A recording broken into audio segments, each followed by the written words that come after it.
Rin dan Tari menghampiri Sari yang membuat keributan di luar pintu gerbang. "Hai, nenek lampir. Pergi dari sini, kamu itu mengganggu tahu." Rin dan juga Tari yang sudah keluar dari pintu gerbang dan menghampiri mobil Sari sambil mengetuk-ngetuk pintu mobilnya, membuat Sari menghentikan apa yang dilakukannya dan keluar dari mobilnya. "Aku ingin masuk, suruh mereka membuka pintu gerbangnya," ucapnya pada keduanya. Ia bisa melihat jika Rin dan Tari bisa masuk dengan leluasa. Mungkin ia bisa meminta pada keduanya agar ia bisa masuk. Ia sangat mengenal kedua anak itu, keduanya adalah sahabat dari putrinya. "Hai, Tante gak tahu malu. Kamu itu gak tahu diri banget sih, kamu itu sudah tak berharga lagi di rumah ini. Kamu gak lihat penjagaan begitu ketat agar kamu tak masuk, ha? Sebaiknya kamu sadari kesalahanmu, sana pergi dari rumah ini jangan sampai Paman Fadil melakukan hal yang malah merugikan. Bukankah kamu punya Dev? Pergi sana ke apartemen Dev, tinggallah sepuasnya di sana," ucap Tari sengaja mengeraskan suaranya, membuat Sari ingin menamparnya. Namun, Rin langsung menangkap tangan Sari dan menepisnya dengan kasar. "Jangan coba-coba menyakiti kami ya, kamu pikir kami ini takut padamu? Sana pergi. Kalau tidak aku akan meminta mereka semua untuk menyeretmu dari sini atau merusak mobilmu ini dan aku pastikan kamu akan jadi gelandangan di jalan. Jika kamu pergi sekarang setidaknya kamu punya mobil kan untuk pergi ke selingkuhanmu itu, pergi sana," ucap Rin lirik Dev yang masih berdiri di tak jauh dari mereka. Dev tak menyerah membujuk mereka semua untuk membiarkannya masuk. Dev bahkan menawarkan membayar para mereka hingga ratusan juta. Namun, tak ada dari mereka yang berani membuka pintu. "Jangan sangkut pautkan lagi namaku dengannya. Aku tak punya hubungan lagi dengan Sari sejak menikah dengan Aura. Aku sudah memutuskan hubungan darinya jadi berhenti menyebut namaku dan menyangkut pautkan dengan wanita itu karenanya aku harus mengalami semua ini. Apa kau menyalahkanku? Aku juga kehilangan suamiku hanya karenamu," ucap Sari yang juga menyalahkan Dev. "Jika kamu menuruti perkataanku untuk tak datang lagi padaku, untuk mengakhiri hubungan kita dan berhenti mendatangiku semua ini tak akan terjadi. Aku sudah memintamu untuk menerima suamimu, tapi apa yang kamu lakukan? Kamu masih datang tanpa diundang. Mengapa sekarang kamu datang lagi mengemis padanya? Setelah dia menceraikanmu," ucap Dev. Bagi Dev semua ini salah Sari, jika saja Sari tak datang ke kantornya, Fadil tak akan pernah mengetahui hubungan mereka yang sudah diakhirinya. Ia takkan terpisah dengan Aura sudah beberapa hari ini hubungannya dengan Aura sudah kembali membaik. Aura bahkan sudah kembali mengubah sikap dinginnya menjadi seperti biasanya ramah dan menurut padanya. "Sudah diamlah, kalian itu pasangan yang serasi, kalian sudah membuat masalah dan harus bertanggung jawab dong," sahut Rin. "Iya, selama ini kalian memang bersalah kan karena selingkuh di belakang Paman Fadil. Aura juga menikah denganmu," menunjuk Devano, "agar kalian tak berhubungan lagi, tapi nyatanya." Tari menggelang melihat keduanya dengan pandangan tak suka. "Sudahlah, Dev, jika kamu memang mencintai Aura dan benar-benar ingin bersamanya kamu harus memperjuangkannya. Tinggalkan wanita ini dan perjuangkan cintamu," ucap Rin membuat Tari langsung menatap tajam pada temannya itu. "Kamu ini ngomong apa, sih?" ucap Tari berbisik di telinga Rin. "Kamu lupa Aura kan sedang hamil, kamu gak kasih pada bayinya." "Walau bagaimanapun Dev tetap ayahnya," jawab Rin kembali berbisik. "Sudahlah kami masuk dulu, untuk apa juga kami meladeni kalian. Sebaiknya kalian pergi dari sini Paman sedang sakit jangan membuat kegaduhan," ucap Tari menarik Rin masuk ke dalam rumah begitu keduanya masuk pintu kembali tertutup rapat. Tari menghentikan langkahnya. "Pak, Jika wanita itu masih membuat kegaduhan, usir saja dia. Pak Fadil sedang sakit, beliau sedang beristirahat, ucapnya membuat satpam yang ada di luar mengganggu mengerti atas perintah Tari. Mungkin memang sebaiknya aku mencari cara lain, gumam Dev masuk ke dalam mobilnya dan pergi meninggalkan pintu gerbang itu. Sepertinya dengan hanya terus menunggu di sana dan memberi tawar-menawar kepada para penjaga itu tak akan berhasil, membuat Dev langsung ke rumah kakeknya. Begitu juga dengan Sari, ia juga mengikuti Dev, pergi dari rumah itu, ia mengejar mobil Dev dan menghentikannya. Sari, ada apa lagi? Tanya Dev turun dari mobilnya saat Sari menghalangi jalannya dan menghampirinya. Mari kita bersama kembali seperti dulu, aku akan bercerai dengan Fadil dan kamu bercerai dengan Aura. Kita menikah, ucapnya membuat Dev tertawa terbahak-bahak kemudian ia menggeleng. Carilah pria lain, aku tak akan menceraikan Aura sampai kapanpun, ucap Dev masuk kembali ke dalam mobilnya, memundurkan mobilnya karena jalannya terhalang oleh Sari dan juga mobilnya. Sari hanya mengepal tangannya saat melihat mobil Dev meninggalkannya. Ia menarik rambutnya frustasi, ia benar-benar kehilangan keduanya.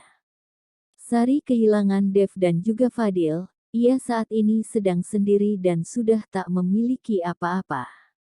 Dulunya ia selalu mendapat apapun yang diinginkannya dan selalu mendapat transparan dari Fadil maupun Dev. Sekarang seperti ia harus kembali mencari uang sendiri untuk memenuhi kebutuhan hidupnya. Sial, kenapa bisa seperti ini? Bukan ingin yang aku harapkan. Sari memukul setir mobilnya melampiaskan kekesalannya. 3 bulan kini sudah berlalu, Dev terus berusaha untuk menemui Aura. Namun, tetap saja usahanya sia-sia, penjagaan Fadil sangat ketat. Bahkan pernah sekali Dev mencoba menerobos masuk dengan paksa, tetapi yang didapatkan hanyalah kegagalan dan murka dari Fadil. Ayah Aura sudah kembali sehat, ia sudah bisa menerima kenyataan jika istrinya ternyata berselingkuh dengan menantunya sendiri dan semua itu terjadi jauh sebelum Dev menikah dengan Aura. Aura juga berterus terang kepada ayahnya tentang alasan utamanya menikahi Dev. Awalnya semua itu membuat Fadil semakin terpukul melihat pengorbanan anaknya. Namun, setelah Aura berusaha untuk menenangkan ayahnya, akhirnya dia pun bisa menerima semuanya. Di balik semua kejadian yang membuatnya merasa sangat terpukul, kenyataan jika Aura sedang hamil membuatnya melupakan semua hal buruk yang dialaminya. Siapapun ayah dari bayi yang dikandungnya, bayi itu tetaplah cucunya dan dia ingin menjadi kakek yang terbaik untuk cucunya itu. Fadil akan menjaga anaknya dan cucunya itu dengan baik tanpa adanya sosok Dev di samping mereka. Ia yakin, ia juga bisa menjaga cucunya tanpa kehadiran sosok ayah di samping. Dia akan menjadi kakek sekaligus ayah untuk cucunya. Fadil sudah bertekad untuk menceraikan Sari dan juga mengurus perceraian Aura dan Dev. Kekuatan Adam tak membuat Fadil goyah. Adam juga tak terlalu memaksakan untuk memperbaiki hubungan mereka, mengingat dia sudah berjanji sebelumnya akan menjaga Aura dan Fadil menagih janji itu, membuat Adam tak berkutik. Sidang perceraian Sari dan Fadil digelar walau Sari tak terima dengan sidang perceraian yang terjadi. Namun, sidang tetap berlangsung dan dengan kekuatan Fadil hanya dalam 3 bulan Sari sudah resmi bercerai dengannya dan tanpa membawa harta sepeser. Sekarang tinggal mengurus bagaimana proses perceraian Aura dan Dev. Prosesnya tak semudah yang mereka bayangkan, mengingat Aura yang sedang mengandung dan Dev yang menolak perceraian tersebut serta tak ada bukti sedikit yang memberatkan perceraian mereka. Dev dengan segala kekuatannya menolak keras perceraian tersebut. Saat keluar dari gedung perceraian, Aura berjalan bersama dengan Rin dan juga Tari. Hubungan kerjasama antara Rin dan juga Adam telah berakhir. Tiba-tiba Dev menerobos keamanan yang menjaga Aura dengan juga membawa beberapa penjaga lainnya. Dev, apa yang kamu lakukan? Jangan coba-coba kamu membawa Aura, ucap Rin sedang Tari langsung mengambil ponsel menghubungi ayahnya yang sedang bersama dengan ayah Aura.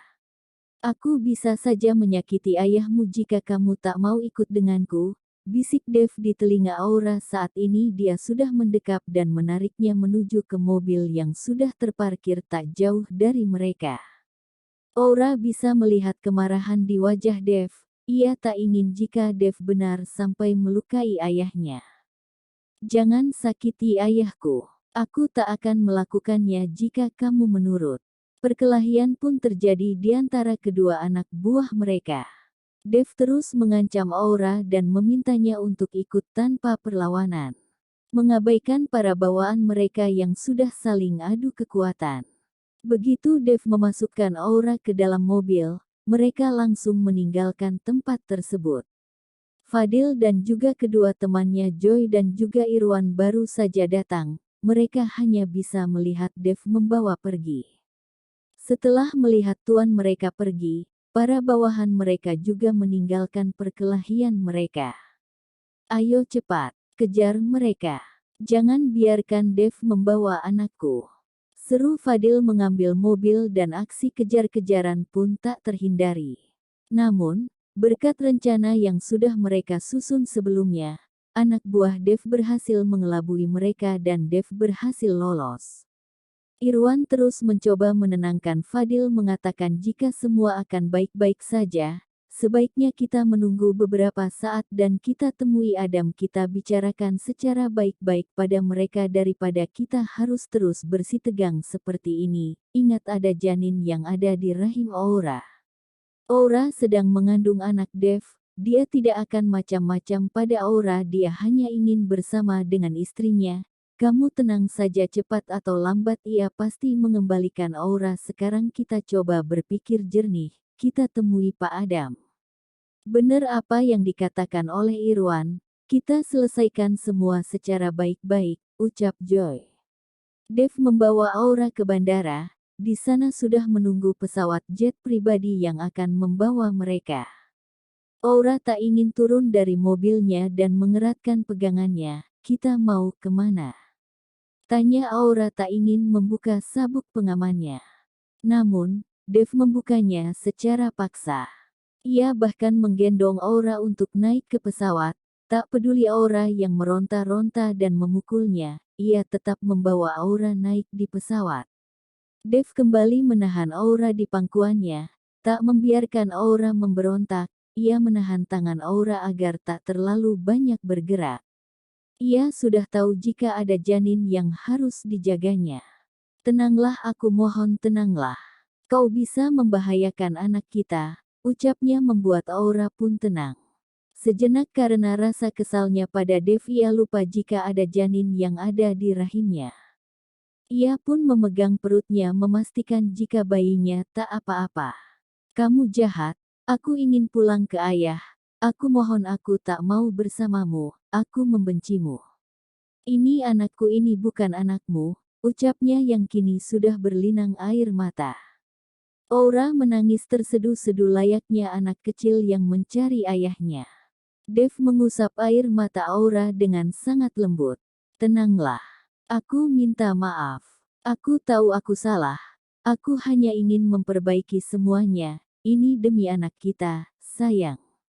Enggak, ini bukan anakmu. Bayi ini hanya anakku, aku membencimu. Aku ingin pulang ke ayahku, ucapnya yang kini semakin menangis hingga sesenggukan. Para kru pesawat hanya diam melihat mereka. Dev tak mengindahkan permohonan Aura, pesawat kini sudah membawa mereka meninggalkan kota dan negara itu. Dev membawa Aura ke pelukannya, memeluknya dengan erat.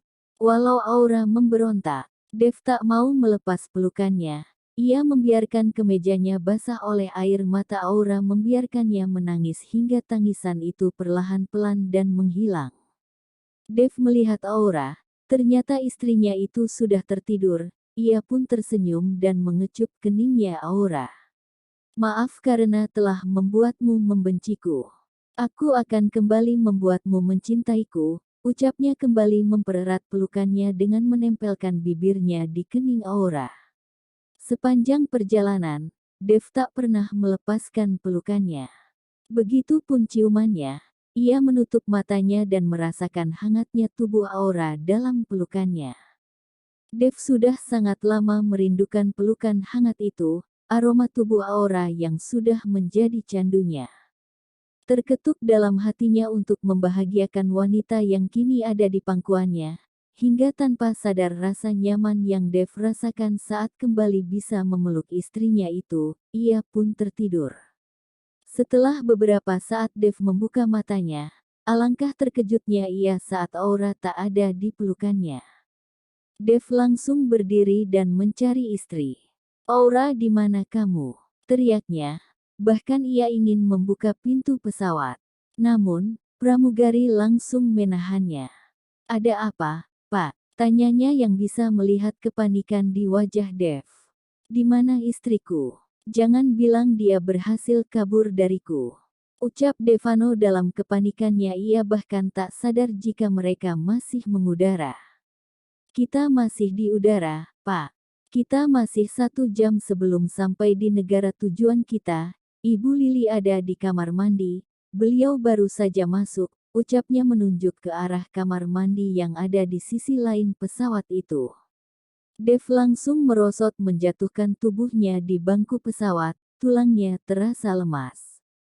Ia tak ingin kehilangan Aura lagi setelah bersusah payah merebut dari ayahnya. Dev pun menghampiri Aura dan ingin membuka pintunya. Namun, pintu kamar mandi itu terkunci. "Sayang, buka pintunya." "Kamu sedang apa?" tanya Dev. Ia berpikir jika terjadi sesuatu pada Aura di dalam sana. "Kamu sedang apa? Ayo buka pintunya." Dev Erus mengetuk-ngetuk pintunya. "Diamlah, aku tak apa-apa," seru Aura dari dalam membuat Dev pun berhenti mengetuk pintunya dan hanya menunggu di luar pintu. Tak lama kemudian ia melihat pintu terbuka dan melihat Aura yang menatapnya dengan tajam. "Kamu bisa diam gak sih? Kamu tuh ganggu tahu." Kesal Aura mendorong dada Dev agar menyingkir dari jalannya dan kembali ke tempat duduknya. Ia bersandar membelakangi Dev dan kembali menutup matanya.